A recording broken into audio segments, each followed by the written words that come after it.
11 लाइमोनफोरनि मोनसे बाखनायथाव हाबा।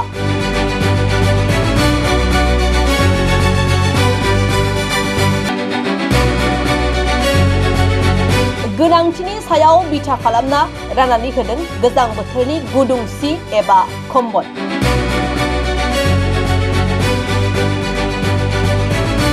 उदालगुरि जिल्लानि सिङाव थानाय समाज सिबियारि महरै समाजनि खामानि मावनायाव गोलाव समनिफ्रायनो नांथाबबोनाय अर्जुन नार्जारिनि समाज जौगाखांनायनि खामानि मावनाया बे समाव थाद'नाय गैयै सोलिफुनायखौ नुनो मोननाय जादों। मख'नो गोनांदि अर्जुन नार्जारिया बबेबा समाव बेंगुरा सुबुंफोरनि मोनथायनि सायाव खामानि मावनाय आरो माब्लाबा आइजो गावसुंथा हानजाफोरखौ थुलुंगा होनाय बायदिजों लोगोसे बे बाराव मानसिया मानसिनि थाखाय मोन्थोरखौ बिथा खालामना गोजां बोथोरनि थाखाय 11 लाइमोनफोरजों जथायै लोगो नांना गोजां बोथोरनि गुदुं सि एबा कम्बल राननानै होदों। जिल्लानि सिङाव थानाय माखासे ओनसोलफोरनि खमैबो 50निबो बारा गोरिब थाखोनि एबा बोराय बुरि बायदि सुबुंफोरनो बे कम्बलखौ राननानै होनाय जागोन होनना मिथिहोयो समाज सिबियारि लाइमोन अर्जुन नार्जारिया।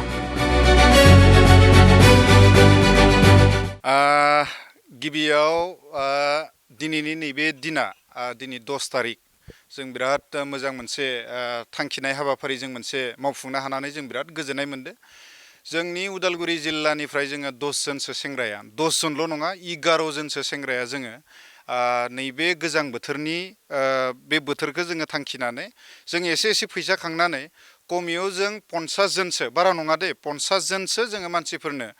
कम्बल गांसे बायनानै जों मदद होनो थाखाय मोनसे जों हाबाफारि जोङो रनसायदोंमोन आरो बे हाबाफारिया दिनै फैयै जों दिनै मावफुंनो हाबाय। जों बिराद गोजोननाय मोनदों गोसो आरो गोरबोनिफ्राय।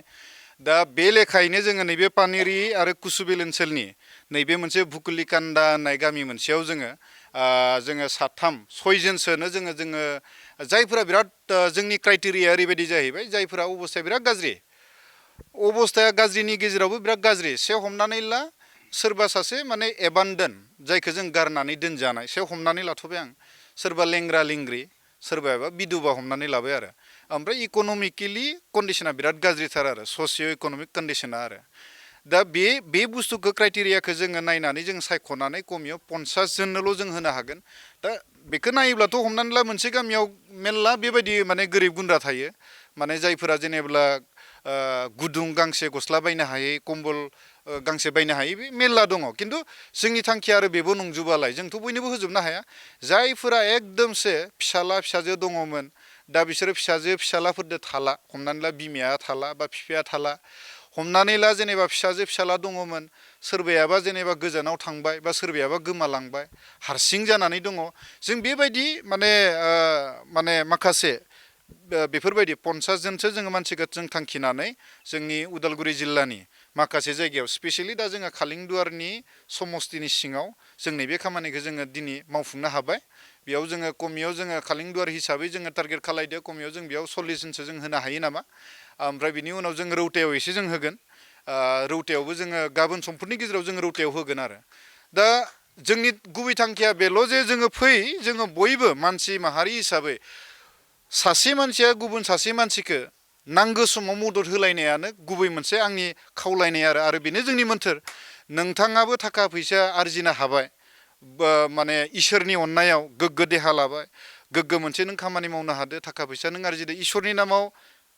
माबा मोनसे नों होबाय आरो सोरनोबा सुबुं अनसायनायनि नामाव गरसे गरनै गारबाय आं बेखौ आं लुबैयो आरो दिनैनि दिनाव जेनेबा ओरैबायदि अबस्था गैथारै मानसि दङ रावबो नायसनथारा आरो बिसोर बियाबो दा बेखायनो माने दायथ'आ जों गावबा गावनि दायथ' आरो बियो गावबा गाव मोनसे जोङो दायथ' लालायनानै जों जुदि गावनि गामियाव बा गावनि साखाथिनि गामियाव जों जुदि एसे जुदि जोङो मानसिया मानसिजों जों सिबिलायोबा मदद होलायोब्ला आं बिराद मोजां मोनो आरो बेखौनो खालायनांगौ होननानै आङो खावलायहरगोन आरो स्पेसियेलि माने आं नैबे 10 जन सेंग्राफोरनि दायथ'खौ बा लिडारशिपखौ आं बिथांमोनजों रायज्लायनानै आंनो लानाय जादोंमोन आं बयखौबो खावलायबाय जे गोजां बोथोर जों बयबो एसे फैसा खांलायनो नामा जोंथ' बयबो गरसे गरनैखौथ' जों खामायो थ' गरसे गरनैखौनो जोङो जेनेबा जमा खालामनानै मोजां जों कम्बल एकदम दामि होनो हायाब्लाबो एटलिस्ट ओरैबायदि जोमजायैबो नङा जों जायखौ जों होदो आरो मोजां मोनसे क्वालिटिनिनो जों होदो आरो माने दा बेखायनो माने जोङो 10 जनसो 11 जन सेंग्राया जों लोगो नांनानै जों बे खामानिखौ जोङो मावदो आरो बे खामानिखौ जों आगोलनिफ्रायनो जों मावबोबाय थादो। आगोलावबो आंनि नाजानायाव माखासे लोगोफोरखौ लाफानानै माखासे जायगायाव जोङो दाउबो रानना होखांबाय, जोङो थिंबो जों रानना होखांबाय, दैबाना जानाय समाव जोङो रेसनबो जों होखांदों, कर'ना जानाय समावबो जोङो माबा होदो, जोङो बेबायदिनो रेसन होदो। दा बे ससेल' होननाय बुस्थुआ, समाज सिबिनाय होननाय बुस्थुआ ना, बे गोसोदो फैनांगोन गोसोदो फैनानै आरो गावनि इसोरखौ फोथायनांगोन इसोरखौ बिखायाव लानानै नों सिबिनांगोन माने ससियेल वर्कारा बुंबानो ओरैनो जायाथ', गावनि गोसोदो आरो इसोरखौ फोथायनानै मानिनानै जोङो मावनो हानांगोन ओमफ्राय ससियेल वर्कआव मोननै मोनथामसो बुस्थुआ जोङो नोजोर होनांगोन। दा ससियेल वर्कआव माखासे समाव बिराद इमसनेल जों जाफ्लाङो आरो बिराद सेन्टिमेन्टबो जों जाफ्लाङो। हमनानै ला दिनै जोङो बेबायदि मानसिया जोबनो गैयै जों जायफोरनो जों होबाय थादो, हाजार जन दङ, लाख जना दङ। जोंनि दा जेनेबा टंला पानेरि जोंनि खालिंदरावनो जों नायबाय, दा बिनि गेजेरावथ' जों बयनोबो होनो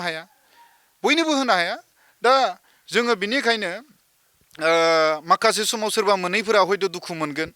माखासेफोरा जेनेबा मोनजानो लुबैयोमोन खिन्थु जों होनो हाया, जोंबो गावनि बाजेटआवसो जों थांनो गोनां जायो। दा बेखायनो माने ससियेल वर्कआव जोङो इमसनेल कन्ट्रला बिराद गोनांथार आरो कनफिडेन्सियेलिटि जोङो बिराद लाखिनो गोनां जाहैयो। ओमफ्राय जों बारा सेन्टिमेन्टेल जों जायोब्ला ससियेल वर्क जों मावनो हाया। दा गाबोन समफोरो जेनेबा जायफोरा जेनेबा जोंनिफ्राय मोनबाय बिसोरथ' जोंखौ बिराद मोजां मोनगोन, जोंखौ बरायगोन बा बजबनानै लागोन। नाथाय जायफोरा सेम टु सेम कन्डिसनाव दङ बिथांमोननो जों जायनो होनो हानाय नङा, बिथांमोना एसेब्लाबोथ' जोंखौ माने दुखु मोनगोन। दा बै समाव सासे ससियेल वर्कारा प्रफेसनेलि जों बेखौ इमसनेल मेनेजमेन्टखौ जों रोंनांगोन, ओमफ्राय बिनि उनाव कनफिडेन्सियेलिटिखौ माबोरै मेनेज खालामनांगोन जों बेखौ रोंनांगोन दा ससियेल वर्कआव माने मोनसे ब्लाव अर जोंनानै गोमोरनाय बेबायदि जानाङा, बे कन्टिनिउ जानांगौ दा जोबथारनायाव आंनि बुंनो गोनाङा बेल' जे आं खावलायहरगोन नैबे गोजां बोथोराव जोंनि गोबांथार जोंहा जेनेबा जायफोरा एसे हानाय अबस्थायाव दङ, अननानै गावबा गावनि गामियाव बा गामि खाथियाव नोंथांमोना बेबायदि जुदि सुबुं मोनोब्ला मदद होजायो आरो मदद होनो थाखाय आं गुरै खावलायहरगोन। दिनै जोङो थाबायनानै जिखिनि जों मोनबाय, जोंनि गोसोखौ बियो दाङो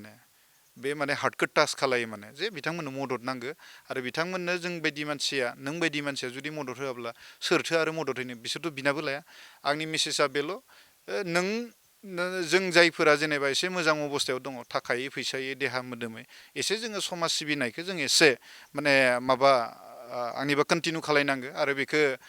कुनु माने बेलेग महर होनाङा। दाथ' जों होनाया कुनु बेयाव राजनितिकनि जेबो खोथा गैया, कुनु संगठन आफादनि कुनु खोथा गैया। जों उदालगुरिनि टंलानि पारनि जोङो 11 जनसो जोङो सेंग्राफोरा, लाइमोनफ्रा जों गावनो जों लोगो जानानै